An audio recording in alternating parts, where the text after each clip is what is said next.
So essentially what happens is, through the RAE Health system, we're able to pinpoint these moments and times that someone may not be aware of. And once you have understanding of that, so it could be 5 o'clock or every Tuesday or a certain location or a certain person is creating these triggers for this user. And once you become aware of it, you can get in front of it. So now you're aware of it. Now you can have a tool before you go into that situation. Welcome back to MasterMined. I'm Mark Scrivener, and as always, I'm joined by my co-host, Jeff Skillen. Welcome to the show. Hello, Mark. It's great to be here. Yeah, thanks for being a part of it. And Lee Pepper, man, great to have you. Excellent. Thank you so much, Mark. I always enjoy this. Yeah, it's awesome. Well, hey, listen, today in this episode, we're joined by Megan Reinhardt, co-founder and CEO of RAE Health, a company pioneering wearable technology, digital biomarkers, and real-time behavioral health interventions. Megan, welcome to the show. It's great to have you on today. Thank you for being a part of MasterMined. Thank you so much for having me. I'm excited to be here. Awesome. Well, hey, listen, as we kick this off, maybe you could just help take our audience through like your journey. What got you into this and wearable technologies and in the behavioral health space? Yeah, absolutely. So it started about 12, 14 years ago. I was introduced to a man called Tim Chaney, and he was the one who introduced me into substance use disorder. Coming from a small town, I didn't have a lot of knowledge about substance use disorder, except for everyone has someone in their family or loved ones, friends who have suffered from it. So he introduced me to a company and got me involved into it called Chuper's Guide, where we did some advocacy, laid the foundation of my knowledge and helped raise the bar in substance use disorder space. From that, I started to think if I needed treatment or if I needed to find treatment for someone I loved, how would I go about doing it? So it started just from a very basic knowledge. From there, I started to work at a company called Alere, which is now Abbott. So I started to go to all of these treatment centers, and I couldn't imagine putting my loved ones or myself into treatment currently with the industry the way that it was. It didn't make sense to me to send someone for 30 days, 60 days, 90 days, only to send them back home to the same environment and with limited support.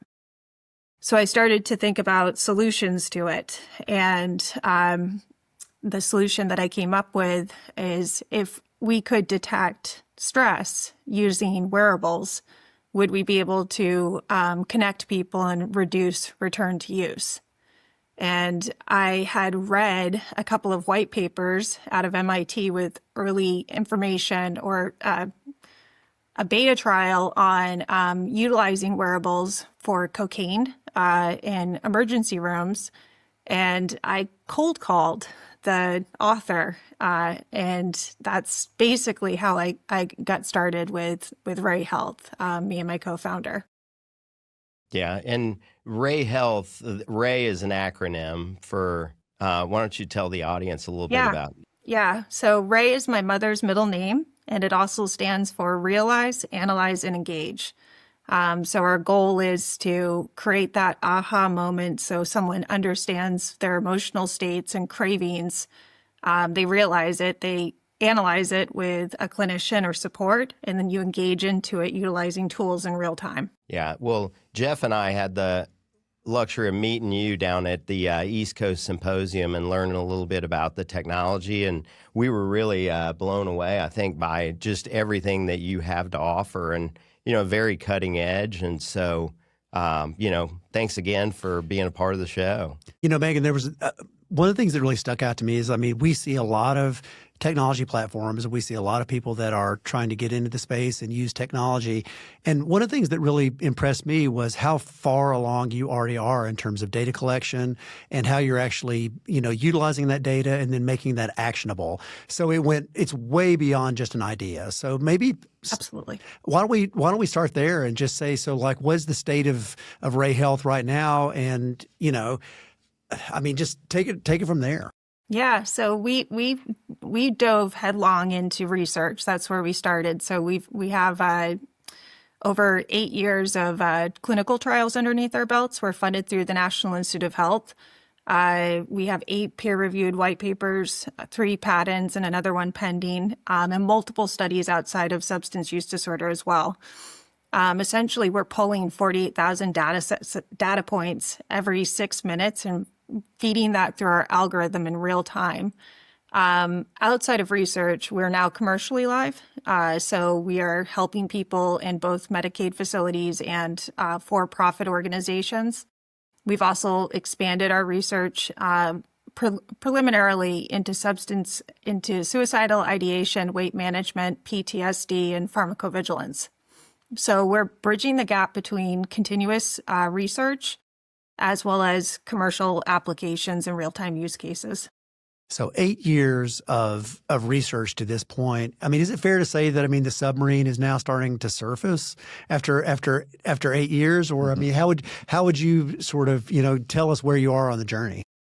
Yeah, so the submarine's surfacing for sure. We're also understanding more than what we first initially thought we could. So when we first started, our goal was just to look at stress. Through our first pilot, we found that not only could we detect stress, but we could also detect cravings and differentiate the two. So we're pushing the boundaries all the time. We're looking at data. We're looking at real use cases. We're looking at de-identified data. We're expanding our algorithms. We're actively helping people who are currently in treatment, as well as continuous research. So our goal is to continuously apply and expand research as well as helping people.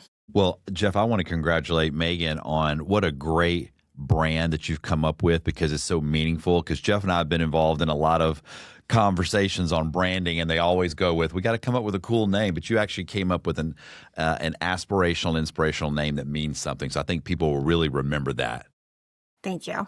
Yeah. Well, and I wanted to say, in Nashville, we're the home of country music, but we also like to claim that we're the Silicon Valley of healthcare. So we need to get you to Nashville. But it is so impressive to see that. I'm going to say you bootstrapped it, but I don't mean that as a negative. I mean, for you to have this idea and this connection and to really dive into the research part, I mean, it's amazing. What kind of challenges did you overcome early on when you wanted to kind of start bringing this to market? Yeah, so it definitely is bootstrapped. We're still bootstrapping it. Challenges from a commercial push into commercialization is really adopting new technologies. So I'd say that's been our biggest challenge.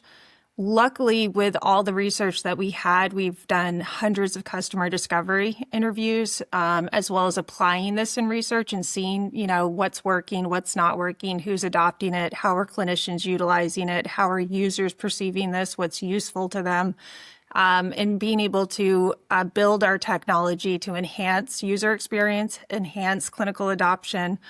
We're still struggling a little bit with adoption from a payer perspective. So it's one thing when users use it, when clinicians use it, but there's a plethora of different payers and options out there. So understanding the landscape there. But I'd say the thing that we're most proud of is how users are engaging into this, how long they're staying on our system. How they're giving us feedback of how this is helping them, as well as how clinicians are really surprised and very engaged into the system, and how it's easier for them to be able to help somebody because they're not just utilizing self-report or clinical observation. So they're able to pinpoint these moments and times that risk is increasing and being able to act on it. Yeah.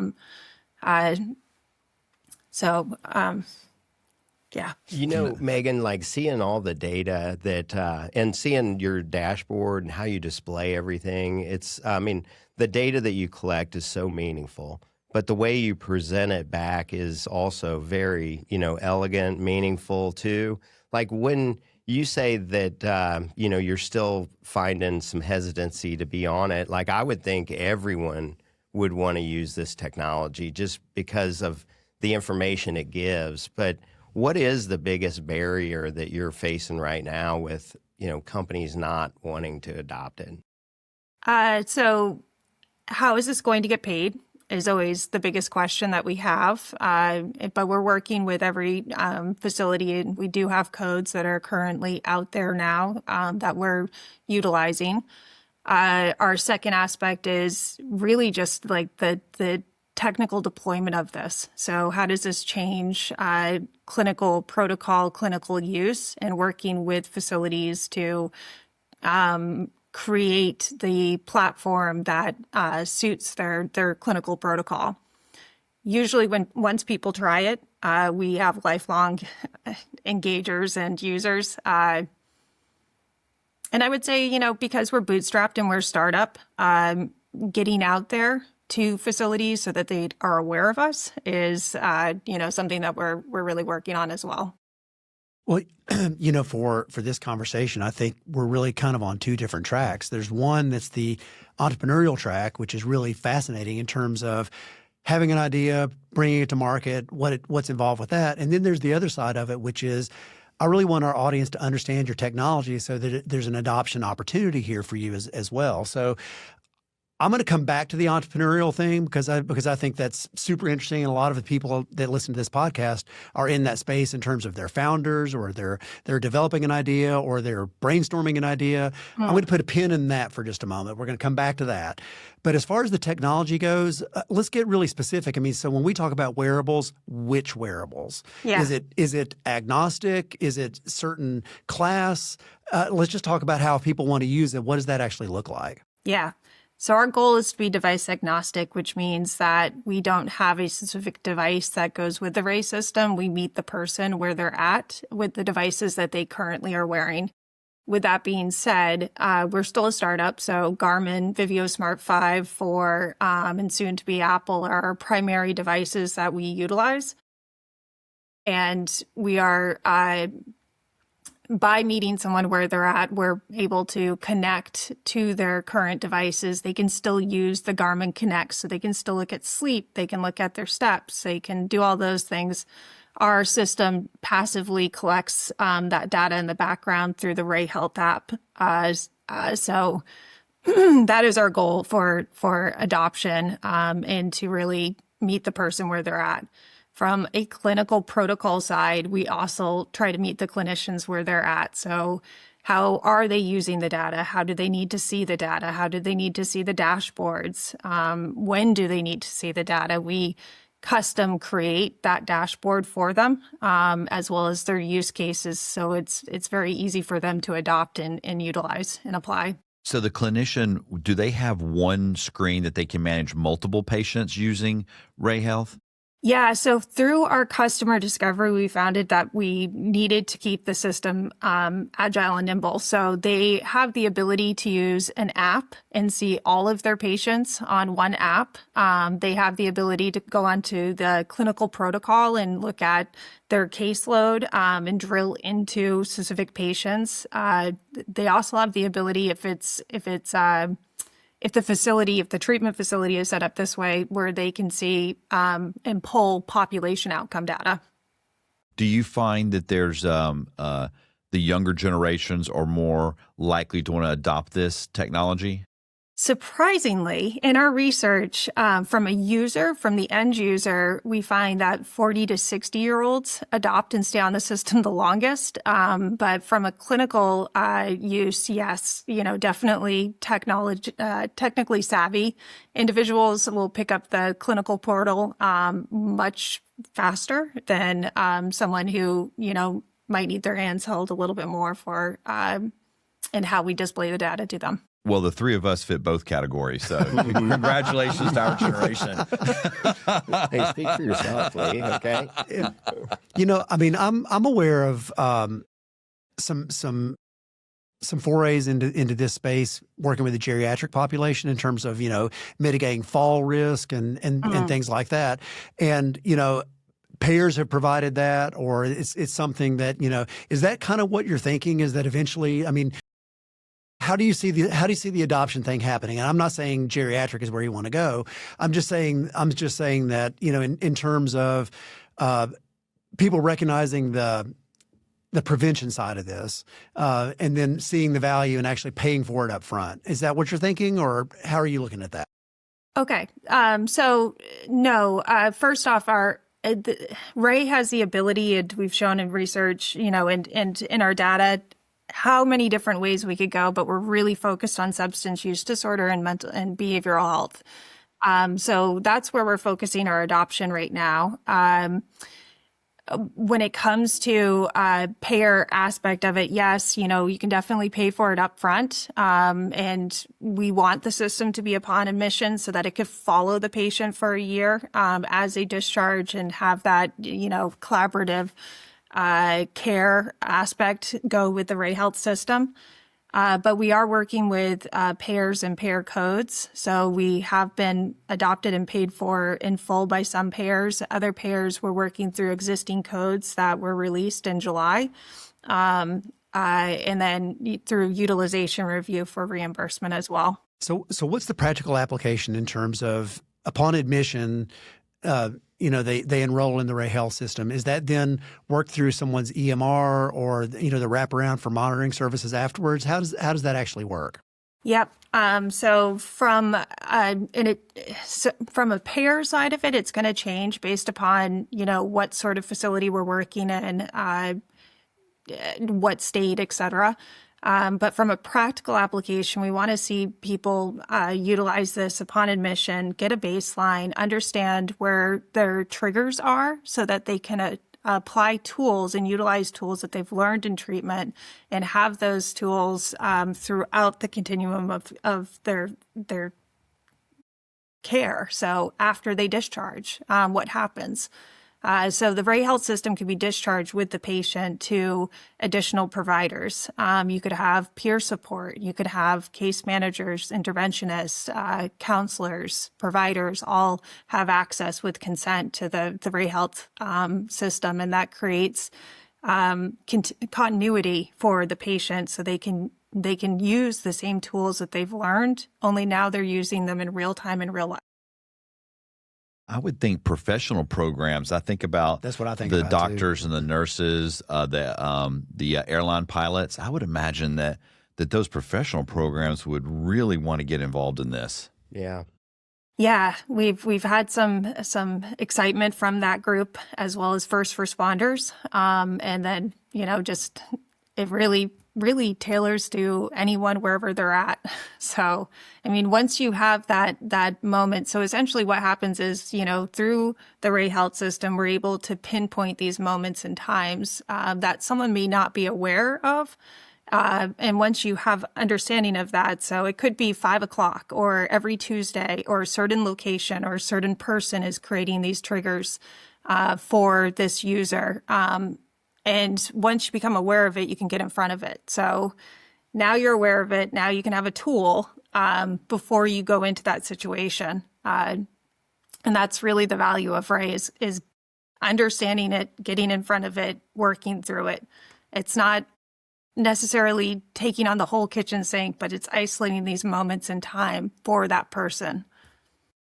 Megan, you've been doing it for a little while now. Is there any data that has maybe surprised you up to this point? And is there anything that, maybe talk about a few, success stories that you've seen with the wearable? Yeah.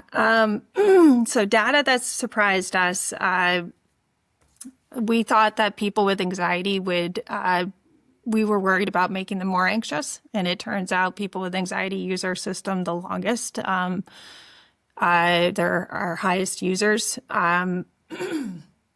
We understanding cravings and the breakdown of the craving data has been way more complex. And that's exciting to us, and we're exploring more. So we're about to release a paper and have a presentation in January where we can show the differences between what a food craving looks like versus drug versus nicotine. From a user adoption, hearing users give us feedback has been what's most important to me. So, I've had users, patients, active patients that have written to us and told us how this changed their life.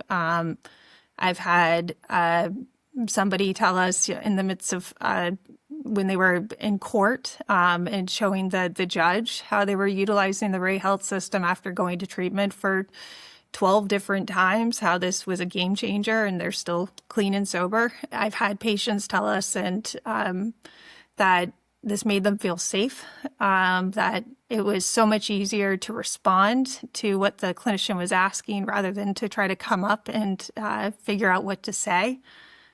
So those are what, hearing this feedback is what keeps me going, because it's been a long road. Yeah. You know, I was just going to jump in, just digging a little deeper in terms of stress versus craving.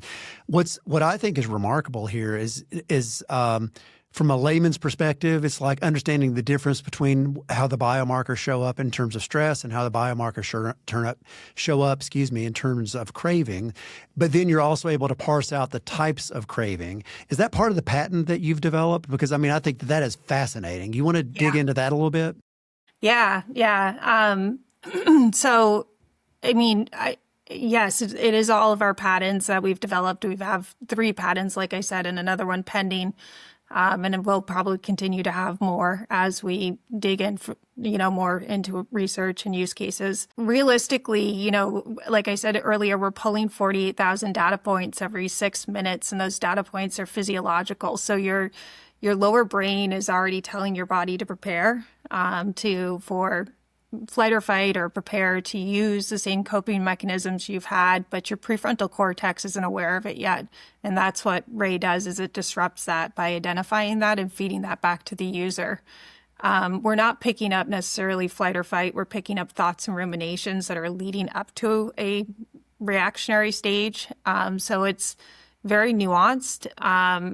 When a user receives like stress events, they may not really recognize or understand that it's stress events. So it's really easy to be like, well, I'm not stressed, because it's not, you're not reacting to it. But once you start wearing it for about 2 weeks and wear it passively, you start to see these patterns. So where all the stress events are clumping, and that creates that aha moment. Same thing for craving, except for craving is different. So it's much more physical. We're picking up, very physical craving metrics, not so much urges. Although we are starting to, look and dig into that. So the craving aspects, again, from a clinical use, it's when are they occurring? Why are they occurring? How are they occurring? So you're able to look at that time, the day, the place, or the person that, may be triggering you for those aspects, and then, again, get ahead of it.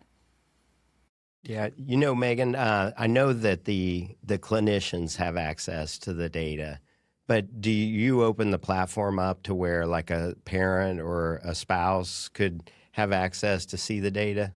So we've kept the system where we can. It really depends upon the consents for the patient and what works best for the patient. So is somebody an ally for that patient, or we've really left that up to the treatment provider, I should say. Go ahead, Lee. No, I was going to say, do you think in the future there'll be a role of genetic testing or genetic history that will come into play? Yes and no. So I initially wanted to look at that. There's just so many different variables. And I feel like what we know of, genetic testing is still getting, the surface is still getting scratched with that. I do think that the play there is that the phenotype data, like the day-to-day aspects is what's missing in genetic testing, and the variability. So I think that we would. It's just a much larger project than we are looking at right now. So we're looking at, really where can we impact? Pharmacovigilance is probably where I'm excited about looking into. So, and what we have current research efforts going into, and pinpointing, when is a drug, where's the efficacy? And that's RAE definitely lends. It's a huge value for that, because it's not patient self-reporting, right? Everything is patient self-reporting, and we're trying to really add objective data to augment that patient self-report in the clinical observation. Boy, that could really change the game with 100%. Treatment centers and the way that they report. And I presume that you're using this tool as well. So what have you learned about yourself? Yeah, a lot. So when I first started utilizing this, back when, we first got our system set up with the algorithm, I was in the midst of COVID and operating molecular labs. So I was flying to states where, cities that were shut down. And as a mom of 2 teenagers at the time, as well as with the RAE Health project, I was stressed. So the system, and of course our algorithm layout was different. This was, early, but it wasn't going off during the day. And then all of a sudden I would sit down and it would start to just blow up my phone. And I thought for sure that it was broken. I was like, this isn't working. Like, it's not going off when I'm stressed.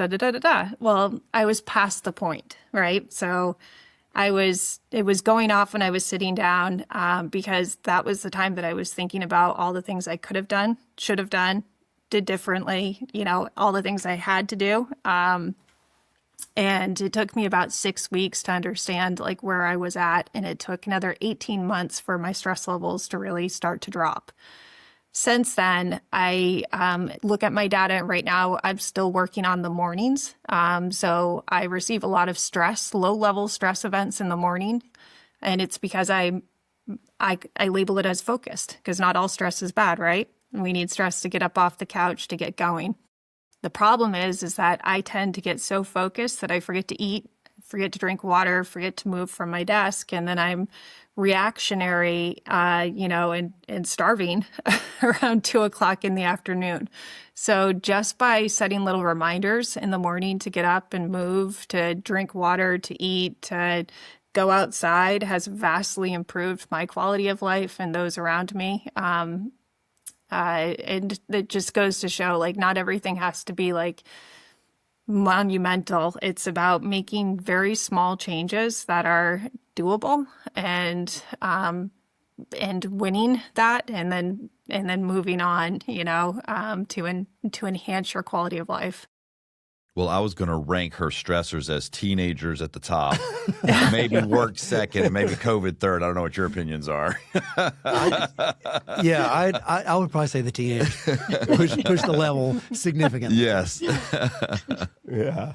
Well, hey, I know you're still, you've been doing it, but you're still in the startup phase. But how are you balancing that scientific rigor with kind of the startup agility that it still takes to keep pushing this company to innovate? Having a great team, and meeting the best and researchers, universities around who want to continue to use us as a tool. So we've got universities and organizations that use RAE as a tool for their own research. And then having an amazing team where we're all focused on, different aspects and collaboratively going after it. So right now I'm personally focused on the adoption of RAE Health in commercial cases. And I'm less on the research, end of it. So I think we've been fortunate enough to have amazing advocates, amazing advisors, researchers, organizations that want to join us in this journey. Well, I know you've also had a bunch of integrations into the wearable technologies to feed the data, but are you seeing any partnerships up to this point with other behavioral health platforms? And maybe if someone's on a platform, are there better ones to utilize your technology with? There's so many different variations of technology platforms out there. We built our system to be able to integrate with these platforms. So I wouldn't say there's one that's better or worse, because even if we don't do an integration, we push the data to the clinicians the way that they want to see it. We have worked with organizations that one organization in particular that took all of the RAE Health data and they took their EMR data and they combined it. So the clinicians were able to look at the patient's schedule and then pair the RAE Health data on top of that patient schedule. They then further took that data to present to, de-identified it and presented it to their stakeholders, the states and payers, for looking at the outcomes of how RAE Health helped their patient population. Wow. Mark, that got me thinking, not just about technology platforms, but there's some really interesting pilots and some interesting research that's taking place with the GLP-1s, and there's some pretty large treatment organizations that are experimenting with that. I'm curious about, just from an adoption or even just a practical standpoint, of what are your thoughts about actually trying to engage some of them with your tool as a way to measure what they're doing? I see that as a tremendous maybe opportunity in terms of a Venn diagram, because there's a lot of interest in that space, and then you've actually got the measurement tool. So what are you thinking? Yeah. So a couple of different things. One, we are, as a startup, you have to stay highly focused on one goal, right? So commercially, we're still really focused on substance use disorder and mental health, behavioral health. That's where we started, and that's where we want to really push the needle. But I will say that during our research, we also looked at and have looked at the GLP-1 inhibitors. And so we have preliminary data on that. I want to continue to expand that research. And we are talking to a couple of potential partners about, them utilizing RAE. Well, I want to compliment you on the fact that it's like multiple times we've tried to steer you in different directions, and you've always come back and said, we're staying focused, we're staying focused. I've got to give you a ton of credit for that. That's really impressive, because I think we're all trying to just get a grip on, it's a big world out there, and you're also a startup, and you need to stay focused in this space. And it's like you're doing a remarkable job. And so I'm curious, instead of us trying to push you in a different direction or see what you're thinking, it's like, as you look in your crystal ball, where are you going to be a year from now? Where are you going to be 2, 3, 4, 5 years from now? Yeah. So a year from now, our goal is we've got a set amount of users that we want to get on our system in substance use disorder and mental health. But our long-term goal is to continue research, in these other areas that I stated, but nestle inside, so be like an Intel Inside and license. We don't want to reinvent the wheel. We want to integrate with organizations, technology organizations that are already out there, and have them use RAE Health's IP to further enhance their services and solutions that they currently have. Well, I wanted to ask you, is there one barrier that you could predict to remove that would really help you achieve your goals? One barrier. You can give us 10 if you need to. I mean, there's always barriers in every startup. I guess I look at problems as, not so much barriers, but where's the solution, right? So I'm very solution focused.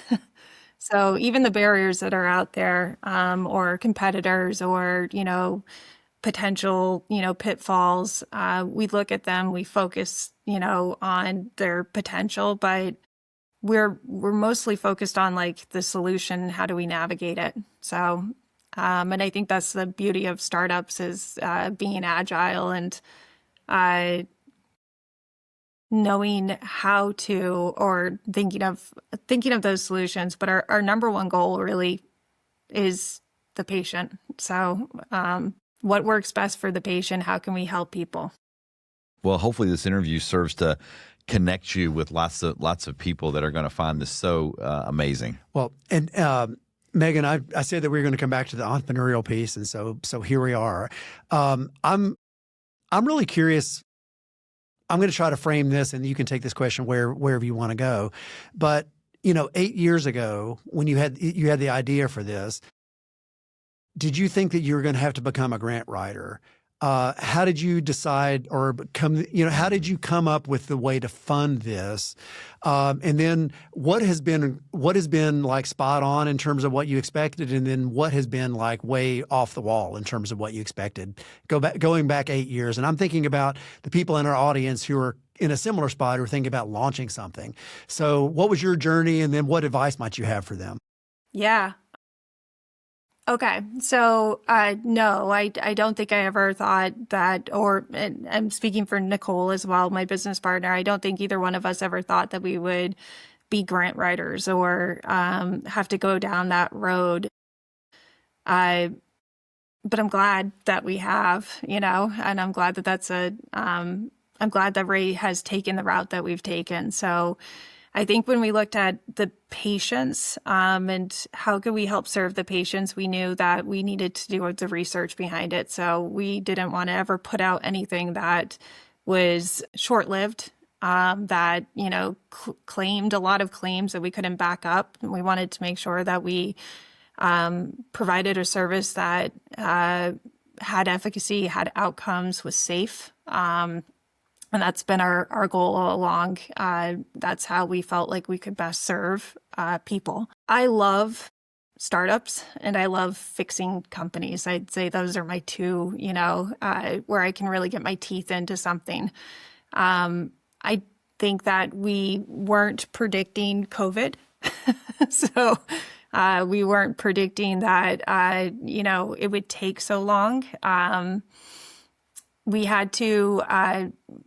some of the issues we ran into was really having the ability for commercial grade wearables to catch up with our algorithm. So we kind of we started off on a medical grade device and had to wait until, the commercial wearables were out there and able to keep up with what we were trying to pull. And I think, you don't have to know it all when you start off, but you need to surround yourself with experts. And I think that's the biggest advice that I could give to people is surround yourself with experts, with people who know more than you, and stay focused. Yeah, it's great advice. I could see like long term, just as you start to get more and more people on the platform, which I know is going to happen shortly, and I know it's already happening, but the amount of like research documents that you guys could produce based on the data that you're collecting for the industry to hopefully, help, in many different ways is going to be pretty profound. I truly hope so. I think that that definitely is a huge goal of ours. Is how can we really move the needle? And so, again, I'm going to go back to objective data. Self-reporting clinical observation is not enough for what's needed to truly help people. We really want to raise, this industry to the same level as, any other medical industry by providing that objective data. And I think my long-term goal really for this industry is where can we fit even further upstream? So what other earlier interventions could we provide? And I'm very focused on like adverse childhood effects and family systems. So is there a way that RAE can nestle in as an earlier intervention into family systems? Because I think that that's where we could really have the greatest impact on well-being. I mean, one of the things that makes you stand out in a sea of other people that are trying to be in this space is a lot of people focus on adoption first and then they work on research later, or they work on outcomes later. You went the completely opposite direction, which I think is in the long term, that's going to serve you so well in terms of wanting to do things that you want to be able to do. I mean, you're not going to be able to get further upstream and you're not going to be able to work on those, those ACE opportunities without that body of research and without the validation that you have. And I just think that is a testament to really playing the long game. And I think it's really interesting. How do you respond to that? I think if you focus on the problem and not the money, so to me, it's focusing on the amount of suffering that's going on in the world and, in our families and our communities and the actual individual, that is our goal more so than the money and the economic growth of the company, right? So we see ourselves as people first, and we're focused on that helping people. And I believe that by doing that, I hope our data, our research, our efforts that we've made thus far will help other researchers and other clinicians, providers to be able to utilize that data or play off from it to further make even more discoveries. And I firmly believe that if you're focused on helping people and you're focused on, creating solutions, that the money will come. But I don't know. I'd rather lay my head down at night and know what we've done, and I'm good with that. So Yeah. Well, I mean, Megan, as we start to wrap up, and thank you again, this has been amazing. It's clear, the technology is like very advanced, and you guys are really doing some great things. It's clear that you have such a passion for what you do and a passion for the industry and helping people. I'm just in shock when we meet great entrepreneurs in this space that are producing really nice technologies, and you have. Is there, like, if someone wants to reach out to you to learn more about it, what are the best ways to get a hold of you and get a demo and go through the process? absolutely. So our website has contact us. I will receive that email or LinkedIn or Facebook. So we're on social Okay. media. Please reach out. Yeah, I mean, we'll put all that information into the episode notes so that people can track you down. It's just in our travels and the people that we meet, we want to highlight people that are really doing unique work and quality work and something that really needs to be elevated. And you certainly fit that profile. And so, Thank you. super exciting to have you on. Well, and I wanted to ask Megan too, since y'all met Megan at a conference, what conferences should we be considering? Which ones are you going to this year? So that would be Nikki's. So Nikki she books it and says, Megan, get on the plane. Yeah. She's our marketing and business development. She's the one who came up with the logo, and I'm grateful to have her as a business partner. Good. We wouldn't be where we're at without each other. So. Well, I see nothing but great things in your future, and anything that we can do to help, would be happy to do so. And as we're wrapping up, is there anything that you want to share that maybe we haven't asked you? I think at some point it would be, interesting to talk a little bit more about like the AI aspect. I did not lay that down as a potential barrier and something but it's the large languaging models and AI is something that we are looking into and also cautious about. So, we're going to have a follow-up episode about AI. And then one of the things that we're thinking about is maybe a little roundtable of people who are really not just thinking about it, but are knee deep into it, and then have an opportunity to discuss that. So, and there's a conference actually, not that Doug needs a plug, but there's a conference coming up in April here in Nashville. It's Behavioral Health and AI. And H&P Global is putting it on. So that might be one you might want to look into also. Absolutely. And I hear that Nashville's nice in April. Nashville, yes. Yes, much better to come visit than last night sitting out at that bowl game freezing. Yeah, or in Maine. Or in Maine. And it's, Megan, I don't know that we actually got across to people, but it's like, you're based in Maine, and you're in the dark season right now, right? We are. Yep, we are. So it's holding on until spring. Well, hopefully we'll see you in Nashville in April. Absolutely. You need to come to the conference, and we'd love to have you here at the space too. Megan, thank you so much for being a part of the show. And that's a wrap for today's episode. On behalf of myself, Lee, Jeff, and the entire MasterMined team, thank you for joining us on another episode of MasterMined. If today's episode sparked any interest in innovation, wearable technologies, or anything behavioral health, please reach out to us. Ask us any questions. We'd love to answer them in the show note comments. Also, please subscribe, rate, and review this show so that we can get our message out to more people. Thank you. Appreciate it. We'll see you next week on MasterMined. That wraps up this episode of MasterMined. Thank you so much for joining us. And remember, MasterMined is not just a podcast, it's a community. So don't forget to comment, subscribe, and review us. Your feedback helps us continue to bring you content that's relevant and relatable. Thanks again to our sponsor, Snapshot, a digital media marketing agency. And thank you for joining us on MasterMined, your behavioral health playbook.